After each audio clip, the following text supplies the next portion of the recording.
Hello friends, মিনাস কিচেনের পক্ষ থেকে আপনাদের সবাইকে জানাই ওয়েলকাম। আজকে আমি আপনাদের সাথে শেয়ার করছি একটা ঝটপট আর হেলদি ব্রেকফাস্ট রেসিপি। সেটা হলো পোহা রেসিপি। ইন্ডিয়ার বিভিন্ন স্টেটে কিন্তু এই রেসিপিটা ভীষণ ফেমাস আর খুবই হেলদি হওয়ার কারণে অনেক ঘরে এগুলো হয়তো প্রায় হয়ে থাকে, আমাদের ঘরে প্রায় হয়ে থাকে। আর যেভাবে আমি তৈরি করি সেই রেসিপিটা আজকে আপনাদের সাথে শেয়ার করব। সম্পূর্ণ টিপস আর ট্রিক্স পেতে রেসিপিটা পুরোটাই দেখবেন আমার সাথে থেকে। কেমন লেগেছে অবশ্যই কমেন্ট করে জানাবেন। চলুন দেখে নেওয়া যাক। এখানে আমি চিড়ে নিয়েছি পোহাটা তৈরি করতে বা চিড়ের পোলাও করতে। তো নিয়েছি সব থেকে চিকন যে চিড়েটা থাকে সেটা। চিড়ে বাজারে বিভিন্ন সাইজের পাওয়া যায়, মোটা পাতলা আর যে চিকন সাইজের। তো আমি নিয়েছি চিকন সাইজের। আপনাদেরকেও সাজেস্ট করব যখন পোলাও করবেন চিড়ের তখন অবশ্যই এরকম চিকন সাইজের যে চিড়েটা থাকে মানে শক্ত সেটা নেবেন। এই চিড়েটাকে প্রথমে 2 থেকে 3 বার আমি একটু জলে ধুয়ে নেব, জাস্ট 2 বার ধুয়ে নিলেও হয়ে যায়। আর তারপরে যেহেতু শক্ত চিড়ে তাই 2 থেকে 3 মিনিটের জন্য ভিজিয়ে দেবো, হাইয়েস্ট 3 মিনিট আর মিনিমাম 2 মিনিট। এই যে চিড়েটা 2 মিনিট ভিজিয়ে রাখার পরে আমি জলটা ঝরিয়ে নেব। আপনারা যে চিড়েটা ইউজ করবেন যদি ধোয়ার সময় দেখেন যে চিড়েটা গলে আসছে, সেই চিড়েটা পোলাওয়ের জন্য কখনোই ঝরঝরে হবে না, একটু শক্ত চিড়ে হলে ভালো হয়। এই যে দেখুন আমি জলটা ফেলে নিয়েছি। এইবার টিপস হিসেবে যেটা বলবো, এই যে জলটা ফেলে দেওয়ার পরে অনেক সময় পাত্রের নিচে জল থাকে, তাতে করে চিড়েটা কিন্তু নিচের দিকে চিড়েগুলো গলে যায়। এই অবস্থায় আপনারা যেটা করবেন, একটা চামচের সাহায্যে হালকা করে চিড়েগুলোকে এরকম উপর নিচ করে নেবেন। এতে করে চিড়েটার যে জল নিচে আছে জলটা সমস্ত চিড়েতে লাগার পরে জলটা শুকিয়ে নেবে, আর তাতে করে নিচের চিড়েগুলো কিন্তু আর গলেও আসবে না। এবার পোহা করতে যা যা লাগছে, এখানে একটা কড়াই নিয়ে নিয়েছি। আর এই যে দেখুন চিড়েটার জল অনেকটা টেনে এসছে আর এরকম ঝরঝরে হয়ে গিয়েছে। তো চামচ দিয়ে এভাবে নাড়িয়ে নিলে কিন্তু এটা ভালোই ঝরঝরে হয়ে যায়। কড়াইতে প্রথমে যেটা করব, আমি সাদা তেল দিয়ে দিচ্ছি। তেলটাকে গরম হতে দেব। তেলটা গরম হলে এখানে দিয়ে দিচ্ছি 1 মুঠো বাদাম। এই বাদামটাকে আমি ভাজা করে নেব আর ফ্লেমটাকে মিডিয়ামে রেখেছি। টোটাল কিন্তু এই পোহা রেসিপিতে আমি 1.5 থেকে 2 টেবিল চামচ তেলই ইউজ করেছি।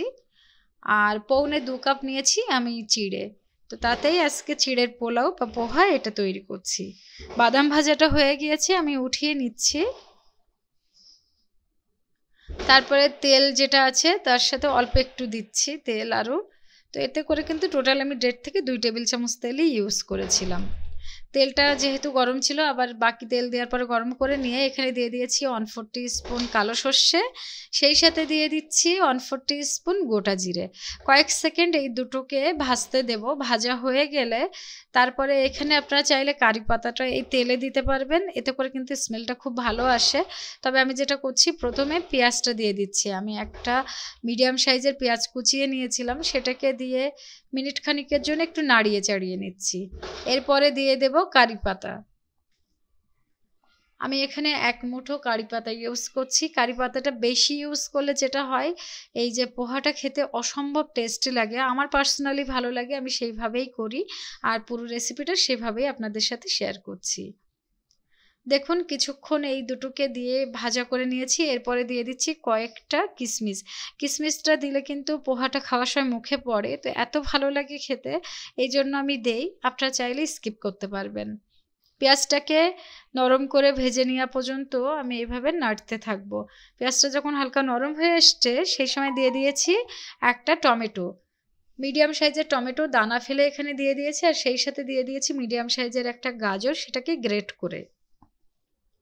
আপনারা চাইলে গাজরটা কুচিয়েও ইউজ করতে পারবেন, তবে গ্রেট করে দিলে কি সময়টা কিন্তু বেশি একটা লাগে না, দ্রুত হয়ে যায়। আর টমেটো আর গাজর দুটোই ইজিলি হয়ে যাবে, যেহেতু পেঁয়াজটাও ভাজা হয়ে এসছে আমাদের, সেই জন্য। তো চেষ্টা করবেন গ্রেট করে দিতে। এবার দেখুন এই সবজিগুলোকে তাড়াতাড়ি নরম করে নেওয়ার জন্য আমি এখানে নুন ইউজ করব। 2 মিনিট এটাকে ভাজা করার পরে আমি এখানে দিয়ে দিয়েছি স্বাদ মতো নুন। একেবারে চিড়ের হিসেব করে এখানে আমি নুনটা ইউজ করছি।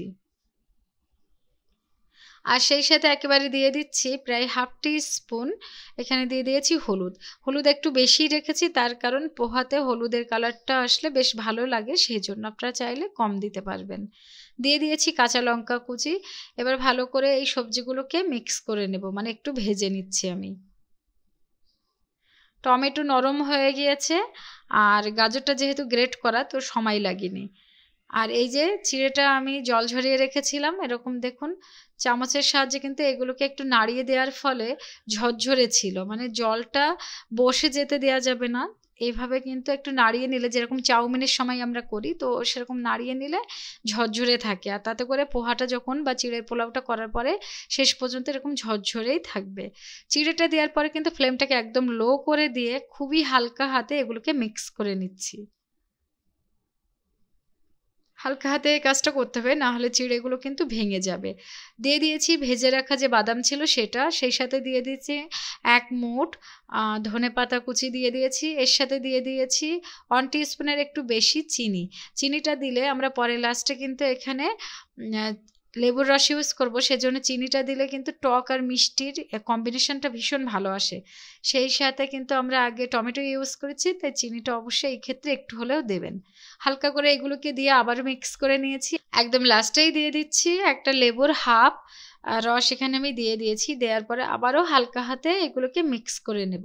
মূলত সবজিটা ভেজে নেওয়া পর্যন্তই যেটুকু রান্না, বাকিটা কিন্তু মিক্স করে নেওয়া। তো এইভাবে হালকা হাতে কাজটা করবেন, এতে করে চিড়েগুলো দেখবেন ভেঙে আসবে না, একটা আরেকটার সাথে ঘেটেও যাবে না, আর একদম ঝরঝরে হবে। যেটা পোলাও রান্না করি আমরা ভাতের জন্য, সেরকম চিড়ের পোলাওটা একদম কিন্তু একটা আরেকটার সাথে লাগবে না। খুবই খেতে টেস্টি হয় আর দেখতে ভীষণ ভালো হয়। আমাদের ফ্যামিলিতে আমাদের সবারই খুবই প্রিয় একটা ব্রেকফাস্ট, সেটা আজকে আপনাদের সাথে শেয়ার করেছি। আশা করি আপনাদের ভালো লেগেছে। যদি ভালো লাগে তাহলে প্লিজ চ্যানেলটাকে লাইক, শেয়ার এবং সাবস্ক্রাইব করে পাশে থাকবেন। Thank you.